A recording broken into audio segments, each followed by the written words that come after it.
Do you have a game blurb that you're putting in here, or are we just going to wing that too? Hold on a second. It's a winging it kind of night here on B Night.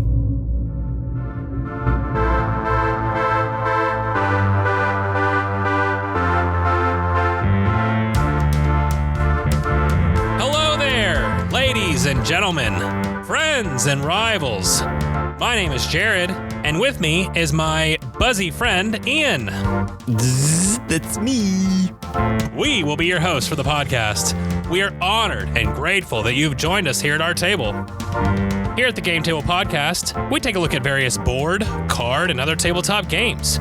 We give an overview, provide a little insight on how to play, and share some of our thoughts, all in an attempt to give you an idea of how well it would fit for you and your table.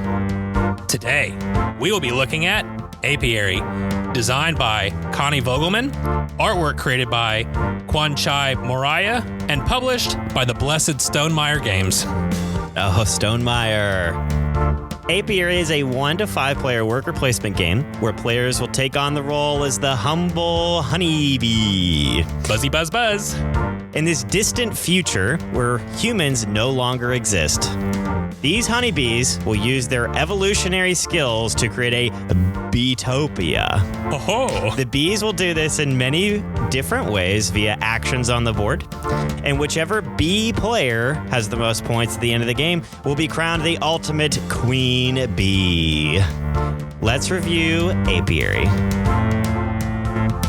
Well, Jared. Ian. I've got something for you. Oh, is it a question that I'm not prepared for? Exactly. Always. Perfect. You know it. All right. So what would be the most interesting outer space? Hold on. Let's rephrase. Let's start over. What is the most interesting outer space concept to you as far as like outer space travel, you know, being forced off Earth itself to create a new home world, or just exploring, you know, space itself just for fun? And then what job would you have? What job would you have inside this concept that you just love so much? All right, so we're not picking an IP. We're picking, like, if I had to say this would be the coolest concept to ship off into space, what would it be? Yeah, I mean, you can use an IP to help, you know, explain this place of yours. Okay, well. Well, while you're going, while you're thinking, you're not doing anything. I'm not going. I've stopped. I'm going to relate it to a couple different movies that I know. Yeah, I figured you would. Yeah. So one, Interstellar, and then hold on. What's the movie with Chris Pratt and Jennifer Lawrence? They're on this like weird ship planet thing because they got removed from Earth. Anyway, basically, we've been shipped out to space because the Earth is no longer habitable. And that's this world that I live in, is like we have to find a new home and we haven't found it yet. I feel like I would be some type of like, I don't think I would have a very important role whatsoever, but I could be like the bartender. This just the ship of people that is, we're just sloshed all the time. I don't know. What do you do in space when you're looking for a new home? I have no idea. But I'll make some drinks for everybody. We'll have a good time. I think it'd be fun. Let's just, let's explore what's out there and just, we're here. We're on a ship. We're looking for life or a place to live anyway. I think that's what I'd be. I don't think I'd be very important whatsoever, though. I would not be making any decisions. Buddy, I'd just be serving up. I feel like you will never get a call from NASA. But Hollywood might come calling at some point when they want to do some B-rated space movie about probably, who knows, about a bartender making his way in the galaxy. My phone is available. Perfect. Well, Christopher Nolan, you have been told that a space bartender is available if you ever need one. The movie that you're referring to is Passengers, by the way. That's right, Passengers. Yes. Excellent movie. Excellent film. I mean, I'm trying not to take the movie route because I feel like the easy cop-out answer is, Ian, you're giving me the opportunity to say that I can be a Jedi. I mean, I feel like that's the easy answer here. Right. But if we're talking like a more realistic sense, yeah, for whatever reason, this idea is stuck in my head and it's very off the wall. So I would like a world where we encounter an alien species in space. You know, this a little bit in the distant future. I'm a little bit older, and we have made contact, which has advanced our ability to go into space. And we started building various space stations, colonies, what have you. And the first interspecies marriage has to take place. Oh, I want to be, as a pastor who is ordained, I want to officiate that wedding. I feel like that would be game changing. Yes. So that is right my there. hopes and dreams right there. Yep. I'll be the bartender. Perfect. We've got this pretty much done. I mean, Yeah. We're good. We're golden. incredible. This marriage is meant to be. I don't know who it is yet, but we'll be there. Probably someone who is just born. I mean, if we're being honest. So There you go. We'll find out. Future listener. That's right. Well, Incredible. I do have a B fact. I'm not surprised. Go for it. I can't wait. So, I mean, it's not, I don't know. This is more of a space B fact. This game is about bees in space. And humans are dead. And humans are dead. They have put bees in space. NASA has done it. It's a thing. And this happened in the 80s. Of course it did. In 1987, they sent 3,500 bees actually to space. And it was a type of a honeycomb. It's a type of honeybee, but they built honeycombs in space. And basically they were just studying the way that they built honeycombs and how they survived in space.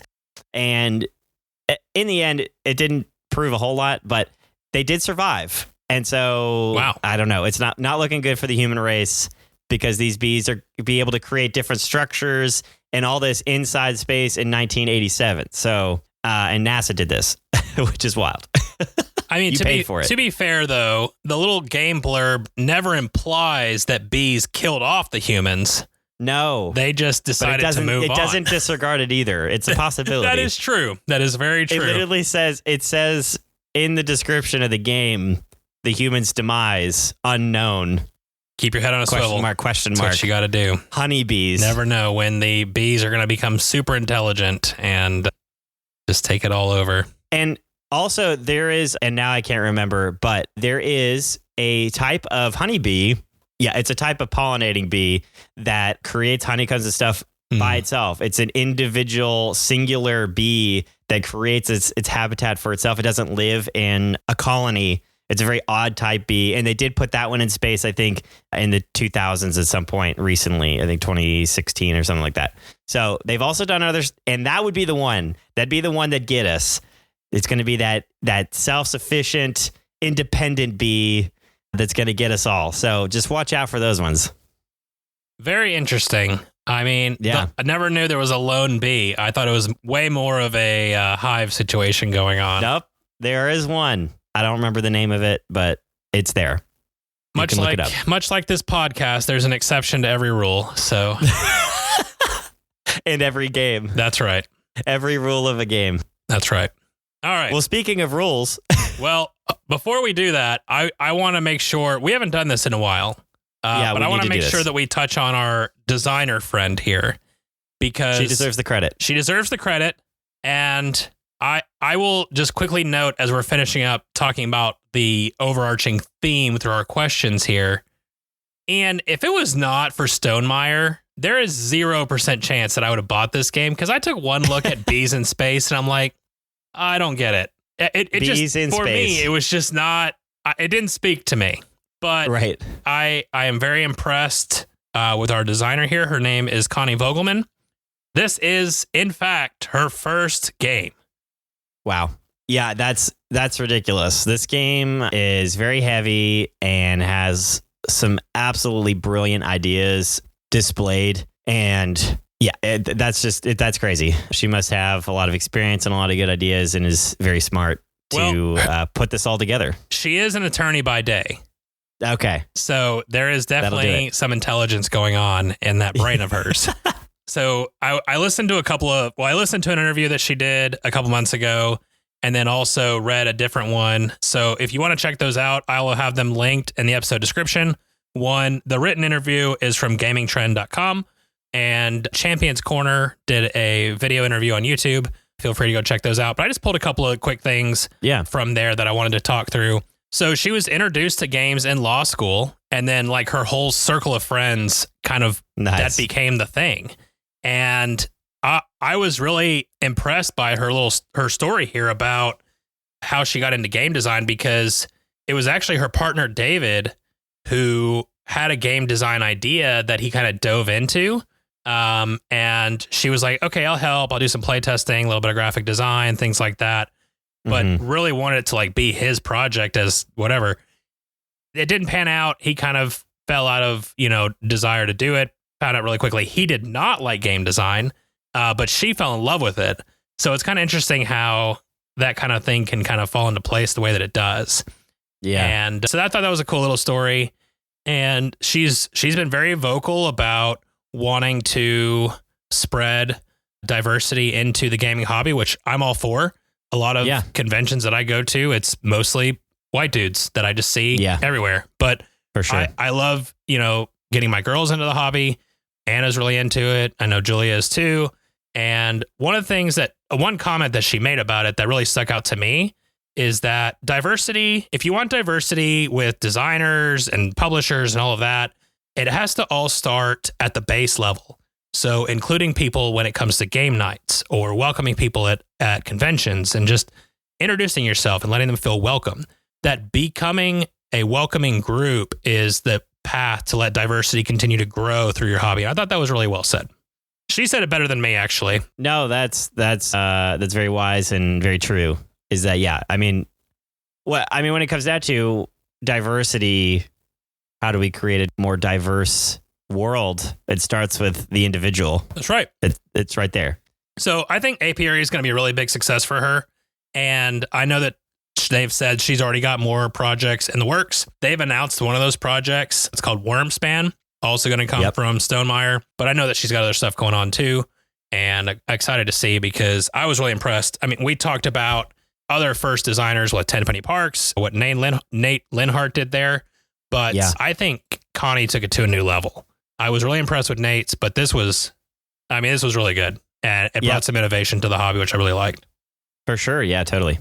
So, and then, Ian, as we have to do, Stonemaier is God's country when it comes to board games. Country. So please go check them out and all their awesome games. Yes. That's all I need to say, because I've talked about them a lot. What Stonemaier games we like. So this is just the list. Then you have not listened to us before. Yeah, go listen to the other episodes. We'd appreciate it. That's right. We've got My Little Scythe, Between Two Castles. Between Two Cities is the one that we did. And I'm sure more to come. Wingspan's another one. Now Apiary. So you've got lots of choices to go check out other episodes that we've done. A lot of options. Man, so good. All right, buddy. All right. Yep. Go for it. Oh, okay. Well, yeah, I'm not going to explain the whole thing, but Apiary, the goal, like I said before, the goal is for each player to work to build their best beehive in space. In space. The player who scores the most points at the end of all this will be declared the winner. Each player is given a player board, a hive playmat, a bee faction tile, worker bees, hibernation tokens, and starting resources based off the faction that they are starting with. Apiary is played in turns, starting with the first player. There are no rounds, so you just continuously play around the board until the game ends, or the game end state has triggered. When this is triggered, all hibernation spaces have been filled, or all player hibernation tokens have been placed on the main board. So one of those two ends the game. And then you'll play one more round after that point. Yep. And I'll let you take it from there. Yeah, so just to clarify on that end game, because I think Ian got a little twisted on the words that was poorly a little confusing. Typed in. The end game is triggered when either all hibernation spaces on the board have been filled, or all of one player's hibernation tokens have been placed on the main board. At that point, like he said, there is one more round of play, and then the game will end, and whoever has the most points wins. There's lots of different things going on in this game.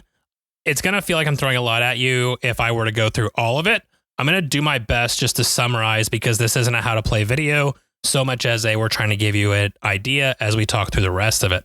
So in front of you is a place where you can house your workers, a place where they can come back to you, your hibernation tokens they haven't spent yet, any bonus tokens that you've received through exploration, things like that. And then you also have a player mat, which has an outline of a hive, a space hive specifically, because I know that a normal beehive does not look like these. Exactly. They've created a new hive. That's right. New hives, more advanced and intelligent than before. Exactly.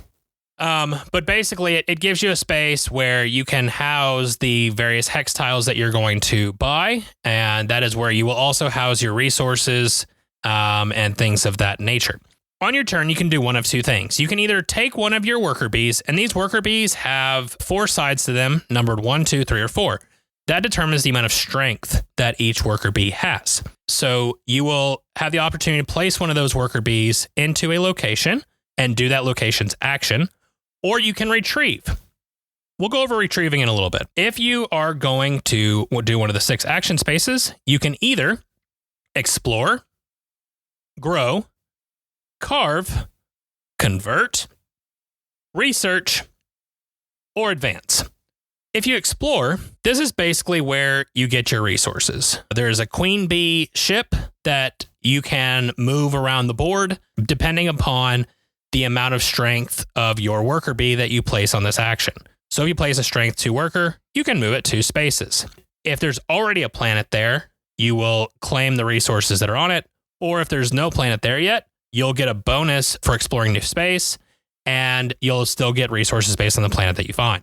Next is grow. This is where you get new workers. So each person is going to get a faction to start the game, and that will determine how many workers that you start the game with in addition to the faction's ability.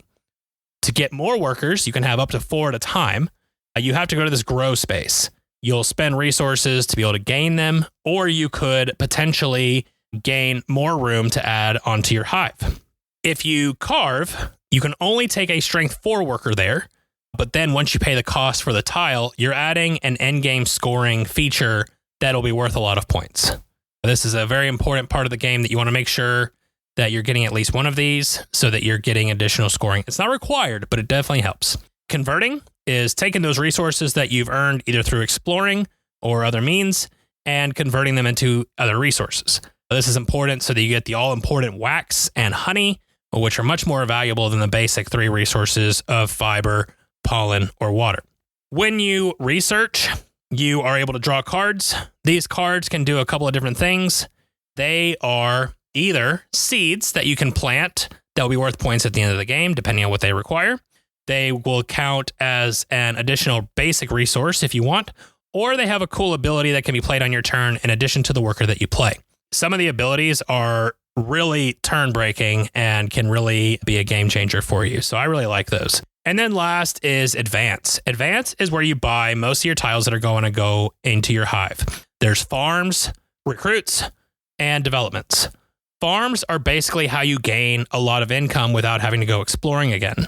So when you retrieve your workers, which we'll talk about in a minute, then you gain the income on those farms. If you get a recruit, that typically has an ongoing ability either associated with one of the 6 actions or just a trigger ability that will happen throughout the game. And then development tiles are powerful one-time abilities. They still take up a space in your hive, but they have a thing going on that gets you either a lot of resources or lets you do something that changes the game state, which is really nice. So those are all the 6 different actions. Like I said, the other option is to retrieve. When you retrieve, you take all of your bees that are on the board back into your active zone for your workers. Each bee that you bring back will let you trigger 1 farm. 2 bees cannot trigger 1 farm, but you can collect for each farm as long as you pull that many bees back. So if I pull back 3 bees, I could potentially get 3 farms triggered for the income. The strength does not matter. One other important thing to note, that whenever you retrieve, you will increase the strength of your bee by 1, which is very important because the stronger your bees are, the better that they can do for you going forward. One more thing to note, the most innovative part of this game and my favorite piece is the bumping mechanic. So this is a worker placement game. In a lot of worker placement games, when one player places their worker on an action space, nobody else can go there because that space is taken. However, this game has a bumping mechanic. Yep. The way it works, you have the option if you want to, let's say you want to go research, you could bump the other player's bee out of that space. But there's a trade-off. If you do that, they're going to get that worker bee back. And it's going to bump it up 1 strength as well. It's a give and take. Do you want to give your opponent more workers for that space? Or do you want to find another space to go? You can also bump your own bees. You can. It's so cool. Also really nice. So there's a lot of different things going on. There's a couple other scoring mechanisms that we didn't talk about, but I don't know that they're pivotal for the discussion that we're going to have, but they are pivotal for the game. Yeah. Definitely check out the Queen's Favorite track because that can be a spicy amount of points. That's right. So when you bump another player's bee, and let's say it's at a 3, it would bump it to a 4. And then it goes back to that player's board. And the same thing if you were to bump your own or when somebody bumps yours. And so you have the option of when somebody bumps your own that you can put it inside the, what's that zone called? The landing area. The landing area. Which if you put in the landing area, it does not increase its strength. Yes, not yet. Also, I don't know if you mentioned this, but like once you bump somebody and they have a 4. That's right. This is a good point. That 4 will not go back to their play area. It'll go to out of play and it'll hibernate, and they'll get to place a hibernation token. And the more hibernation tokens are placed, that's how the game end would trigger. And so that's how it's up. So when a bee goes from 4 and you either retreat or it gets bumped as a 4, that bee goes off the board and you can get it back via one of the actions, but it becomes a hibernation token and you place a hibernation token or whoever's bee it is. And that ends the game at some point because there's only so many spots for those hibernation tokens to go out onto. And you'll get bonus points and stuff via that board. It's like there's so many spaces on this board. It's crazy. There's a lot. There's a normal it's like normal worker placement though. So if you've played other worker placement games, you'll know how this plays. It plays like other ones as far as like the options to do and the way you can play. There's tons of options. Again, that one mechanic of bumping is very different and very unique to this game and is an incredible idea and very well thought out. And the way it plays also is very efficient and adds a lot of excitement for me because I like worker placement games for sure. But this just adds a new twist that keeps it interesting and different. And it doesn't compare to any others because of that mechanic. The bumping mechanic is probably my favorite mechanic in any worker placement game that I've played. Yeah. It really changes the way worker placements are done. Totally. And I really enjoy that. Yeah. So, looking at that, is there anything else for rules that you're wanting to go over? I think that gives a decent overview, and then we can kind of leave it there. We'll have a how to play video in the links, and if you want to learn how to play, they can do that. Yeah. And then we can go ahead and talk about it. So, Ian, what draws you to this game? It's just so different. There are a lot of worker placements, and again, I mentioned before, I like them. I really do. I like the way they play. I think it's probably one of my more favorite mechanics. It depends. If I want to sit down and play like a heavy game, a worker placement fits that mold for me because I can think through and be very thorough and be very like strategic and have a game plan before I even go into the game, especially based on like what kind of, faction in this I get or player abilities that you get. It really sets you up. You're like, okay, this is what I'm doing. You pick a strategy and you stick with it. And sometimes you adapt, but like, this is what I'm going for this game. I've played this game a couple of times. I'm going to try it this way. And worker placements really allow you to do that because there are usually many different ways to play it. There's not one way. And if it's a good game, in my mind, there's many different ways to play it. There's many different strategies. And the worker placement style really opens up the doors for like creativity and being able to create your own winning strategy. And that's what this game does. It just does it in a different way because it forces you to truly think about how your actions affect other players, especially when you bump somebody, because you're helping them in the end. Every time you bump somebody, you're, shortening the game in a way because the higher they go to 4, the more bees are going to be removed, the more hibernation tokens in the game end. And so you're constantly looking at the board, viewing what other players have done and where their bees are and where you want to go because you're going to bump them if you want to go there. Again, you're forcing the players to think ahead. Always being intentional about when you're placing things and where you're placing things and the timing of each of those things. There's sometimes where I'm sitting there, I'm like, I really want to play this right now, or I want to go here. I want to go to advance, or I want to do this. I want to go research. I need to wait a turn to do that because they're there or they're not there yet. Whatever it is. There's just so many different opportunities and things you're looking for as a board state before you go and do something. And again, worker placement, you want to be the first to get there sometimes, but other times maybe you don't, because one thing you did mention, is it advanced, the one where you buy new? Yeah, the new tiles. Yeah, new tiles. So in that location, there are 3 slots, and each of those slots, you have to have a certain amount of buying power, or basically B power, in that location. And so if you're there by yourself, you only get a +1. And unless you have a really strong B, you can't even buy the furthest to the right tile.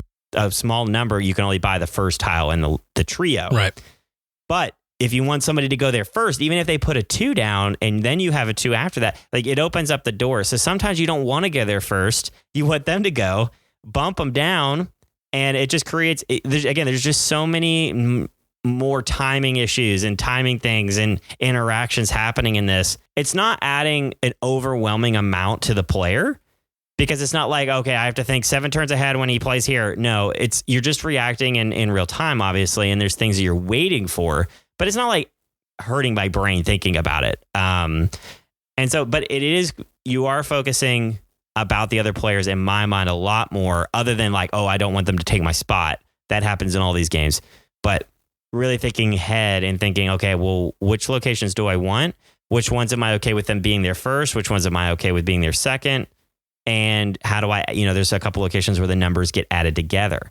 And so all of that fascinating timing and mechanics there that really draw the player in, because there's just so many decisions to be made.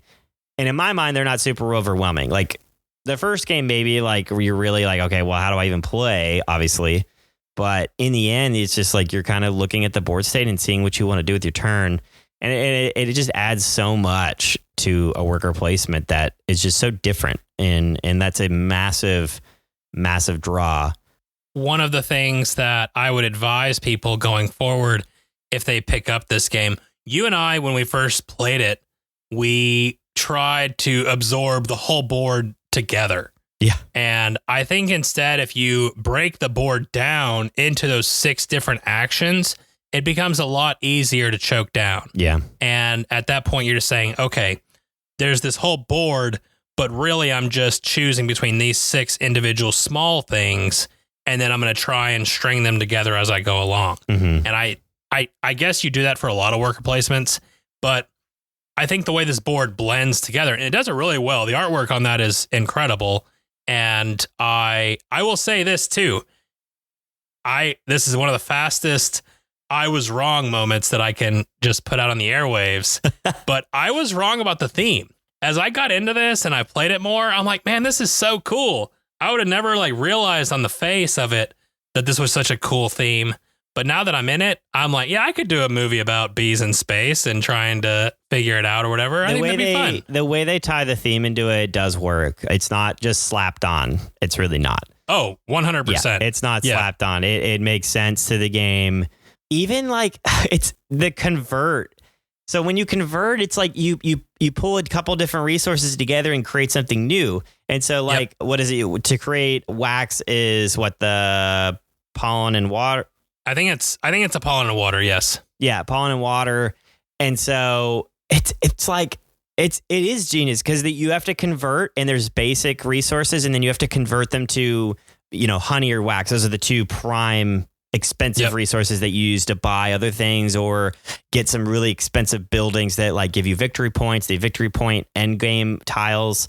And so that convert action is fascinating. And then there's a whole dance section that you can do a bee dance. That's part of the convert as well. And it's a part of the convert. Again, you need a 4 to do it, but you can create your own new conversion table. And again, that sounds like a lot. It's really not. But again, there's a lot in this game. There is. It's a heavy game. I'm not going to say that it's not. This is a heavy game. And if you don't like heavy games, then maybe try this out. I don't know. But this game does add a lot. It's a lot of cool decision making. It's cool decision making. Mm-hmm. It's not monotonous. It's not boring. It's not dumb. These are cool, very engaging. Fun, engaging decisions that you're making. And the time flies. That's funny. Bees flying in space. But anyway, I'll stop talking now. No, I think so. You mentioned the weight, and I think that we talk about Stonemaier games a lot. If you really enjoy Wingspan, and want to try your hand at something just a tad heavier, Yeah. I think this is it. This is an easy escalation to that next level. It feels very different from Wingspan, but I think if you can handle Wingspan, you're ready to jump into this. I don't know that I would say it's heavy as a pretty committed gamer. It's medium heavy, I would say. It sits in that realm. It's very thinky, but I don't think it's not anything insane in my opinion. And again, once you've gotten a game or two in, you know what you're doing as far as the different ways the game plays, and at that point, it's just a matter of figuring out the strategy you want to pursue. Exactly. Yeah. No. And I think that adds to it all. Like it's that. No, it's not. I'm saying in general, it's on the heavier side of games. That's my yes. It's not an easy lightweight game. This is more. It's a little heavier for a table. And if your family or friend group's down to play a little bit heavier stuff and is interested, this one's good. I mean, solid. And we'll get to player counts and time and all that. But yeah, it's very solid in that regard, in the way it allows players to do those things. And that's what you want. So as far as this game, though, I mean, have we talked about our favorite mechanic? I think we've really hit our favorite mechanic. So one more thing that I will add on that we didn't talk about in the how to play. So each of the 6 actions have a strength 4 power action. Mm-hmm. And that is also, when you combo it correctly, this game is all about creating the combos between either your strength 4 or tying things together with stuff that you've already added to your hive, or if it's using one of those power cards like I talked about. Creating those combos is really important. And if you can use your strength 4 workers in the right way, then you can really jump ahead. And so I really like that aspect as well. Yeah. Of adding a little bit more. It's not just that it's a strength 4 worker.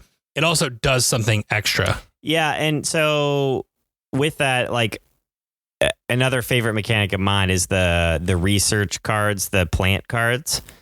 Yep. Those cards are insane. And I think it takes this game, because they basically do 3 things. They could be a resource. They can be victory points at the end of the game if you plant the card itself, or it has an ability on it, which is insane. Those abilities are so cool. And a lot of them are like very just easy, like simple things, but they are super impactful. And then other ones are like, oh yeah, you want to take another turn? Take another turn. And so those cards are so cool because you're drawing them. You're like, okay, this one's good. This one's okay. This one's really good. This one's I can't use just based off what I'm doing. But they're all could be super impactful at one point or another in a particular game. And so mentioning things that I really like. That's one of them. Those cards that are in the research area. Ooh, those are so cool. Man, for sure. I remember one time I played like 2 back to back. I played one to take another turn. And then I played one that I could use one as like basically my B was a 1. I could use it as like a 4. Like that. Oh, it could be a game changer. I mean, you could like literally flip your score by snatching up like a really good token that somebody was going to play because you basically just went twice with 2 4s or something wild. Like, man, the combos are endless. And that is always what you're looking for in this game is the combos are very, very cool. They really are. And one other thing, going back to what you said about the diversity of this game and having multiple ways to win, there is only one action that is required that you kind of commit to, at least in our experience so far. And the other 5 are kind of take it as you want to. Mm-hmm. I feel like you have to explore. You need resources, especially early in the game. So it almost feels required. Yeah. But after you've done that, you can venture out into any of the other 5 and at whatever pace you want to. If you never want to go convert, you can do that and win the game. I've done it. Yeah. If you want to, focus on researching for days, which gives you all those cards, and not focusing on, say, carving, then you can probably pull that off because you're going to be given a lot of extra bonuses. So there's lots of different ways to play, and I like that you're not locked in. And I know that for some, I played with one person in particular, it felt too open-ended. Like you had too many choices of I could go in any direction that I want to, and I don't know that I feel guided one way or the other. So I thought that was really interesting. Yeah, I mean, that definitely plays into, for me, what this game is not doing or what it lacks. And that is being able to play casually. Oh, that's true. It's not casual. You cannot just like, yeah, we're just going to sit down and play Apiary. What a great time. Woo.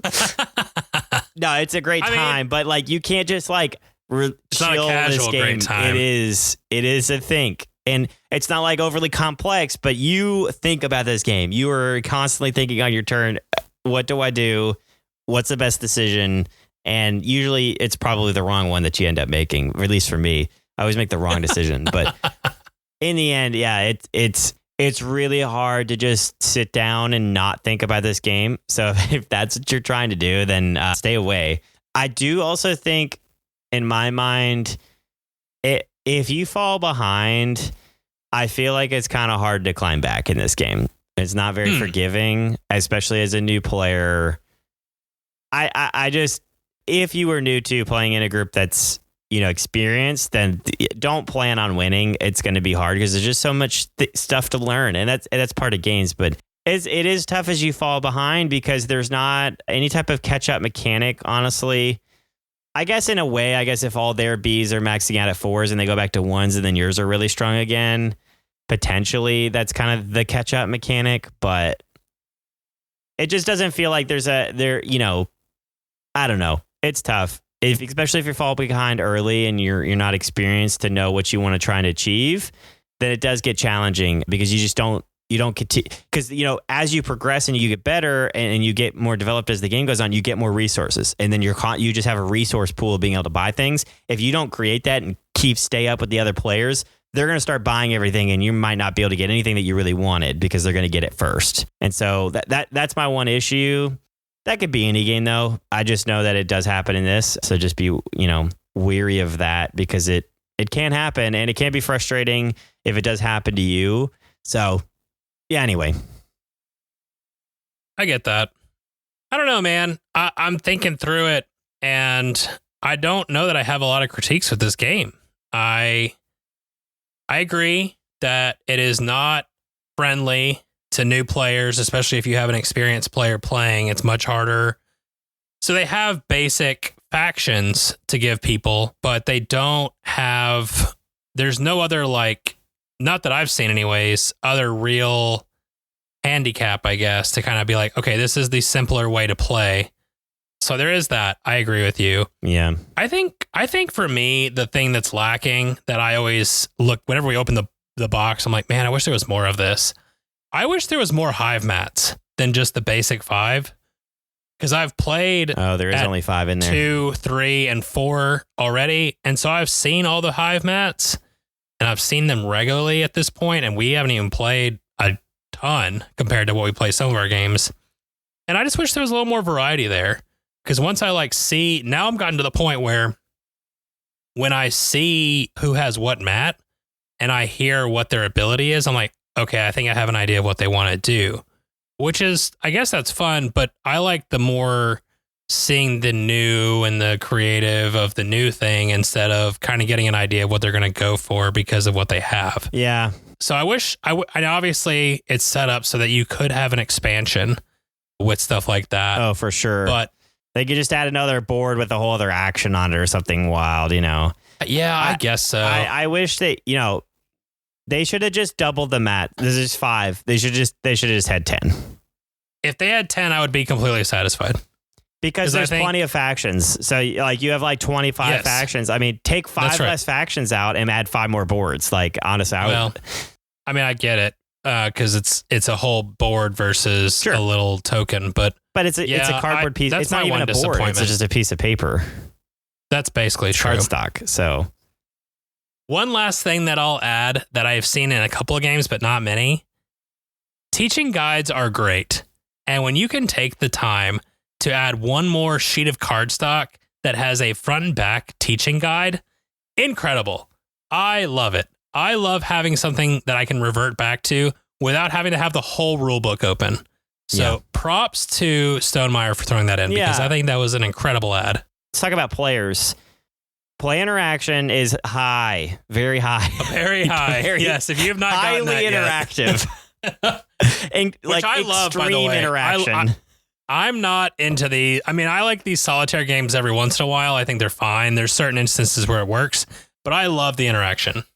I will say though, it's not in a like aggressive taking you over and destroying all your lands kind of interaction. I don't even think, is there anything that like ever takes resources or anything from somebody?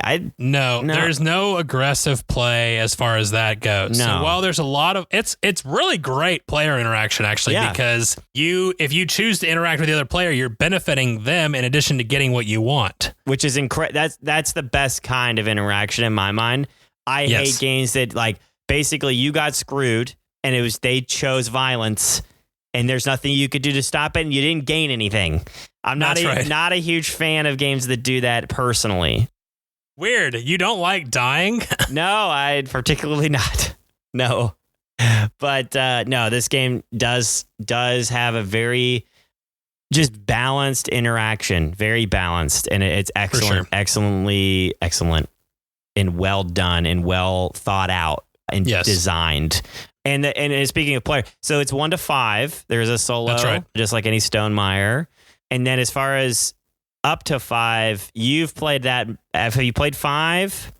I've not played 5. Yep. I played 2, 3, and 4. Yep. So the 4-player game took 2 hours, but it was with 2 brand new players.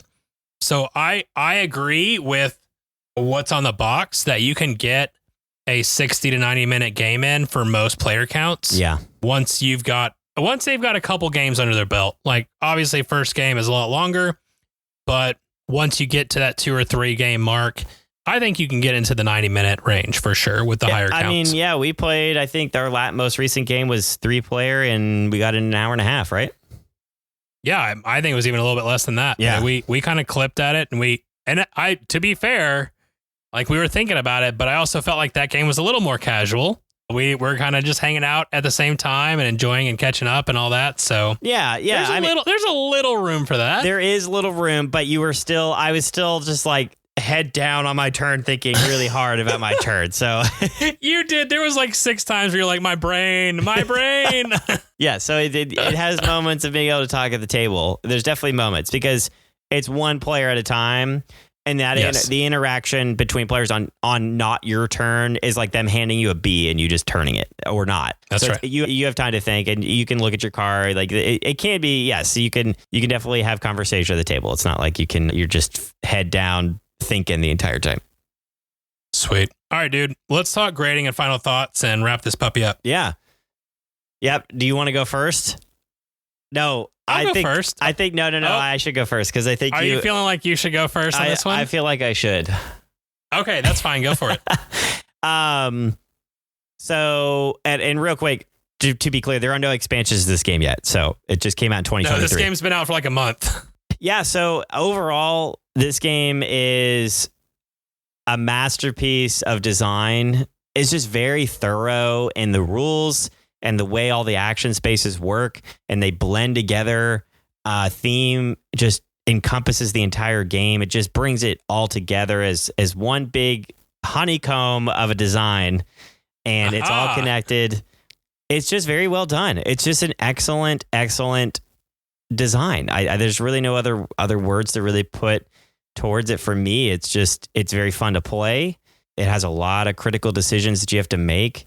Player interaction really well. And so with all that, I would say definitely, I'm going to give it an 8 out of 10 for me. It has a space. It's not every game night I want to play this. But overall, if you're looking for something deeper and want to dive into a worker placement or a little heavier of a game, without doubt, I would definitely recommend this. It's a solid game. I mean, there's not much to say bad about it. Like it's just enjoyable. And the only thing that you're not going to enjoy about it is if you just don't like that aspect of a game. Like if you just don't want to play something super heavy, then this game, you don't want to play this one. And then it starts non-forgiving stuff. Like I was saying, like that happens in a lot of games. That's fine. Not something that you necessarily control a lot of times. It's just how games work. So nothing that it's not design issues that are my quibbles with it. It's a very well done game. It does make you feel like you're a honeybee in space and building a new reality and civilization for yourself. There's so many decisions to be made. And yeah, very well done. Excellent game. Nice. Yeah, I think Connie accidentally. I think that Connie absolutely nailed it with this game. Home run, just absolutely out of the park. Yeah. It well done on the design. Like I said at the beginning, I was very unsure about the theme, but the theme is very fun. It was incorporated the right way. It didn't take itself too seriously. The artwork really lended itself to that. Yeah. And really just created a space for a fun game. Yeah. I really enjoy this game. I really think that it's something where it creates a opportunity for people who are wanting to take a step to a heavier game. This creates an inviting experience to do that. It's not aggressive in a punishing sense. It has a lot of fun. It has a lot of options without being so overwhelming in the heavy sphere that you can't pick it up. So I really appreciate it for that. Again, going back to what she was talking about of the diversity, not just for diversity of people, but diversity of people to expand their gaming tastes to where they're not always scared to dive into that heavier space. Because once they play Apiary, they're like, okay, maybe I can try something else. Yeah. So I really appreciate that aspect of this game as well.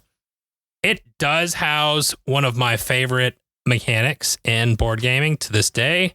I know that there's several worker placement games that I've played, so I don't want to just blindly say off of recency bias that it's my favorite worker placement, but the bumping mechanic is definitely my favorite mechanic that I've experienced in a while. So props off to that. I think that overall, I'm going to give this game an 8.5, which might be the highest score I've given a game in the podcast at this point. I think it's up there. It is definitely top 3 or something like that. Yep. So it's very good, and I have a blast every time that I play it. It took me several plays before I actually won the game, but every time I finish and I'm like, man, that was so much fun. And I think about the ways that I could do better and I want to improve. I'm like you. I don't think I want it out on the table all the time, but I do know that when it's out on the table, it'll be a good time. Agreed with all of that. Yeah, it doesn't have I don't want to sit and play it every time. My brain hurts too much thinking about these civilizations. But no, it is excellent and well done and always a fun time to play though. Absolutely. Cool. Well, hey, thank you all so much for joining us today. If you have feedback or want to give us your thoughts on the game, we would love to hear from you. Links to our socials are in the description. If you don't like socials, I get it. Shoot us an email at thegametablepodcast.com or, wait, that's totally wrong. I said that wrong in the last episode too. If you don't like socials, shoot us an email at thegametablepodcast@gmail.com or find us on BGG. 5-star reviews, subscribing to your podcast player of choice, following us on socials if that's your thing, joining the conversation on Discord. These heroic actions are immensely helpful in growing this podcast. Special thanks to Angie Santiago for our cover art and to Anna Snyder who made the music. Join us next week as Faith and I dive into the animated deck-building world of Toy Story, Adventures and Obstacles. In the meantime, may your dice rolls and your card draws be blessed, and your experiences at the table be ones to remember forever. And watch out for those honeybees. They might get you. Bzzz. Bzzz.